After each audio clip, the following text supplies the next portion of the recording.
Morning, Hans, you said as you entered the trauma center. It was one of 5 centers in the blue quarter of Tokyo. The medical professional was chewing on some peanut butter crackers while reading the papers. He acknowledged your arrival and, well, your existence with a grunt. Typical. Dr. Hans Volt very often acted more like his zombified patients rather than a normal human. But maybe that's why he was so good at it. You were a care worker of the hero organization Trauma Team, thanks to a leg injury that made you permanently limp. Trauma Team was one of the few hero agencies that went into the isolation zone to support the medical staff and to ensure law and order in the blue quarters.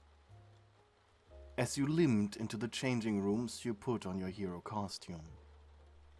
By now it had been heavily modified. Used to be a reinforced black tank top, white pants and a white coat. Now it was just the white coat with additional padding, with the Trauma Team symbol, a hand holding an olive branch, proudly sewn into its back. Rubber gloves, thick white pants and boots. You sighed. This sadly was the only way you could still be a hero to some people. All thanks to that stupid virus. Goveraxis, that's how they called it. It was a strange disease that had its origin somewhere in North Japan, rumored to be the result of a quirk enhancer gone wrong. It spread like wildfire around the world, and only thanks to the quick intervention of the Global Defense Effort, a German military organization, in joint efforts with the Japanese government and the government of America, could the illness be identified and isolated. And quickly the people demanded medical supplies. The early stages of the illness were mild. It started with a simple increase in appetite, similar to the munchies one got while high, as the virus spread in the patient's system. If the patient wasn't constantly eating, their own stomach would eventually dissolve their insides. Luckily, it was discovered that fatty meats, like raw pork, lessened these cravings for a longer while due to it taking longer to digest. Then the patient's skin would gain an unnatural bluish tint in the form of cyanoatonic heart disease, causing low levels of oxygen in blood. It was around this time Trauma Team and really any medical professional inside the blue quarters was allowed to give the life-saving medicine anti-sin, a drug synthesized out of a patient's blood and the blood of someone who had been vaccinated against the zombie virus. The drug had to be given every 72 hours, or else it would eventually lead to the next stage, necrosis, starting with the brain. If a patient would then still not get anti-sin, eventually the body would revert into a feral-like survival state, akin to rabies.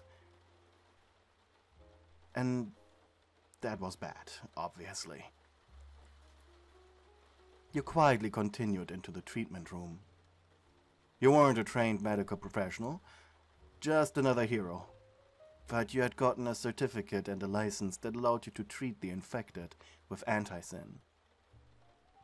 And you were also given permission to classify their state of decay, as people who were too far gone, yet still not dangerous, should be sent to detention centers where they would spend the final days until personality death and memory loss kicked in.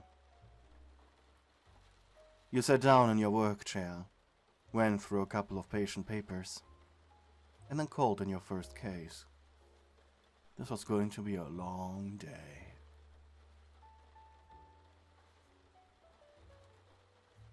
Hours passed, and while you were buying a chocolate bar at a vending machine, you were approached by someone.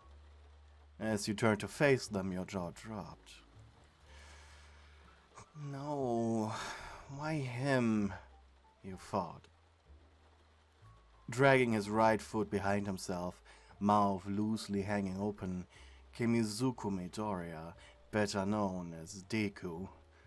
Skin blue, and he grunted. Please, he said as he weakly pointed at the vending machine behind you. Stepping aside, you watched the zombie type in the number for some beef jerky. Deku probably didn't recognize you due to a seemingly late-stage illness, but the two of you went to UA together. Concerned, you looked at your patient list. Deku was on the next page. When did you have your last anti-sin?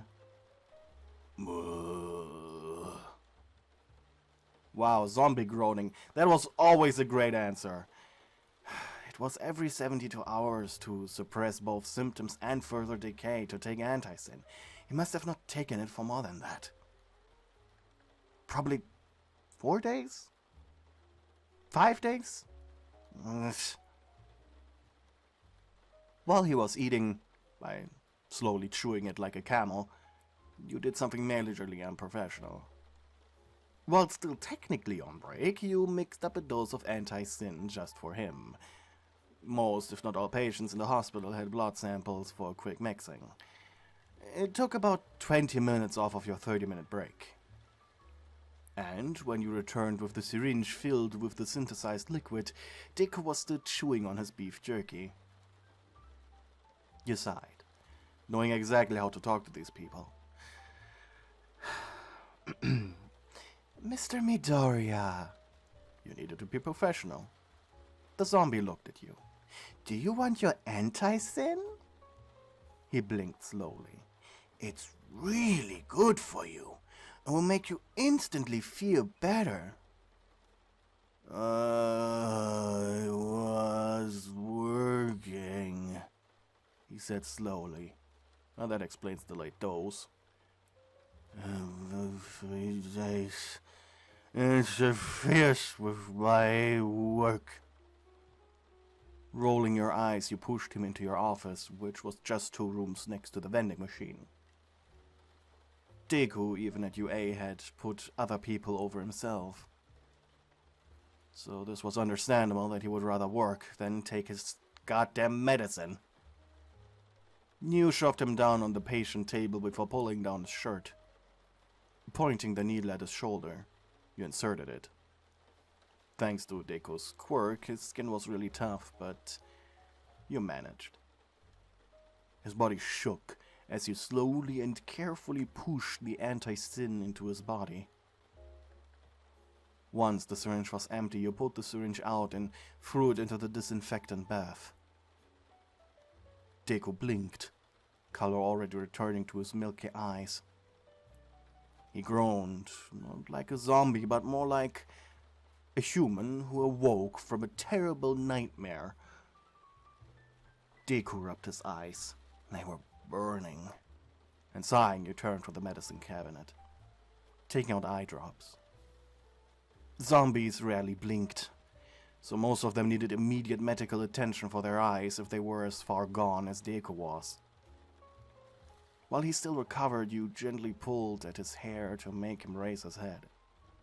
Stop blinking, Mr. Midoriya, you growled. He didn't.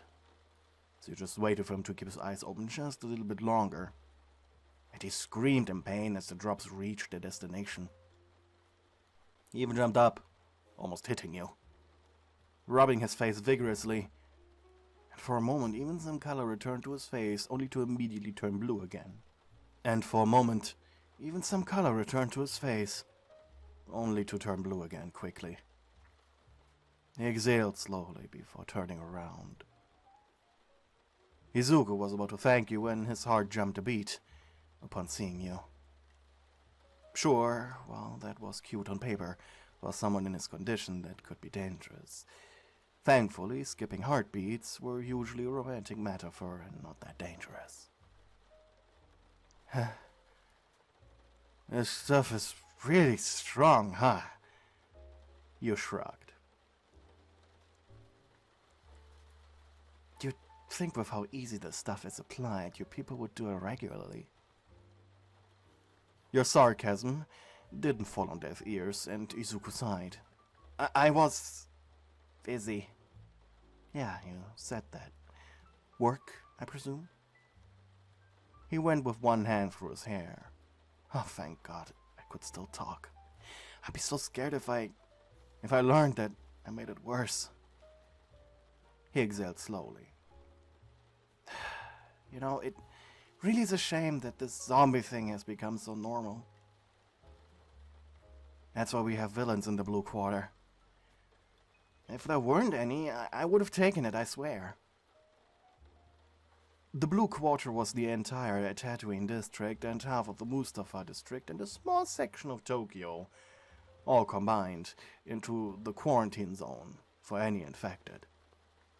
A year ago, the delivery of new arrivals to the Blue Quarter had all but ceased, so it seemed like outside the situation with the zombies was being beaten. However, due to the simple fact that people from all around Japan were deported here, it led to many cultural clashes and villainous acts, requiring the need for heroes even here. In a cosmic horror kind of way, living in the Blue Quarter was like living anywhere else in the country. And that was kinda terrifying. I haven't seen you in a while, he finally said calmly. Ever since the UA days, I mean. You chuckled. Yeah, a lot happened, you said. Actually, I'm a Goverax's zombie victim, you said as you pointed at your leg. We were fighting one and he got me bad, completely smashing my leg. Can't properly use it to this day. And that's why I'm here. Izuku exhaled sharply. He felt sorry for you and, well, somewhere deep within him, sort of like it was his fault, just because he too was a zombie. I'm still with Trauma Team, though. Got me this nice cozy job where I can still help people. What about you? How have you been up? Izuku let his head sink low before raising both arms, turning them to fists and slamming them onto his knees. It ruined my life. Concerned, you stepped next to him, gently rubbing over his shoulder to calm him down. It's okay. I can't see my mom. Uraka broke up with me. I'm chained to the Blue Quarter and can never go abroad to do hero work. My goal was to become #1, but now this is impossible and... Ugh. Instinctively, he started leaning into your touch, but still, it made you smile. And it got you thinking.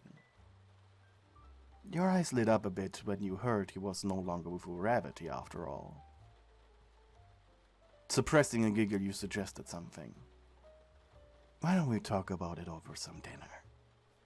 Would be nice to get out, It'll be fun, and you can think of something else for once.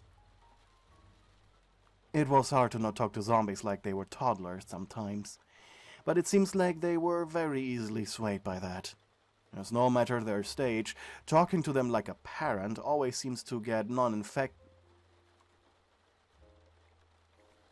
Talking to them like a parent as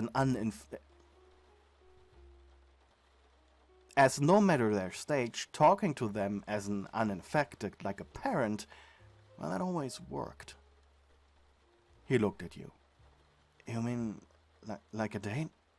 Yes, like a date. Do you want to have some fun with me? Think about it. It could develop into something. You got closer and whispered into his ear. Something more. Izuku's face got a little darker as his body tried to blush, which was hard considering his low oxygen blood. I live in the Blue Quarter. A requirement since you worked here. I gave you my deeds. He nodded. You met Izuku a day later at a small ramen restaurant. The owner's daughter was one of your patients, so you had good rapport with your father. Izuku had arrived in a pretty nice-looking flannel shirt, beige pants and black shoes. His hair was brushed for once, and it seemed he took a drug called liquid humanity, The stuff was a thick, tar-like substance that temporarily made zombies look human again. Though the stuff only worked for like 2 hours. And by the time you left the restaurant, it was already turning blue again. It was nice, though. It showed how serious he took this. Even though you intended it to be a little casual hookup, he made you laugh, he made you blush, made you smile. Okay. Maybe you were beginning to develop feelings for him. And, as you were driven home by him, you gave him a seductive look, which he pretended not to see. You know, Izuku, I'm still a little parched. Wanna grab coffee at my place? Midoriya started blinking. He was thinking so hard. How cute. But you could clearly tell why. His simple zombie brain most likely wanted to say, "Why? It's late. Why would I drink something that keeps me awake when I want to sleep?" But his still somewhat human side, thanks to the liquid humanity and anti-sin, was screaming, "You're gonna score!" Or it maybe was something about Uraraka. Who knew? He didn't speak until the two of you parked in front of your house. As you unlocked your seatbelt, you looked at him expectantly. Yes? You said smugly. I wouldn't mind staying up all night with you. God, he was such a dork. You smirked and leaned forward, gently kissing his cheek. Though, as you tried to pull away, you felt him gripping your neck. Turning his, he forced his lips onto yours. You smiled into his touch. Okay, he knew what he wanted, clearly. His lips opened yours, and Izuku's cool tongue rolled into your mouth. You hummed. It was slimy, and you could still taste the sweet sake the two of you had been drinking. That's why he was driving. Zombies needed a lot more alcohol to be inebriated. So he was still somewhat thinking straight. You were horny drunk. And finally you separated. A thick line of salvia connecting your lips. You really are a way to kiss her, huh?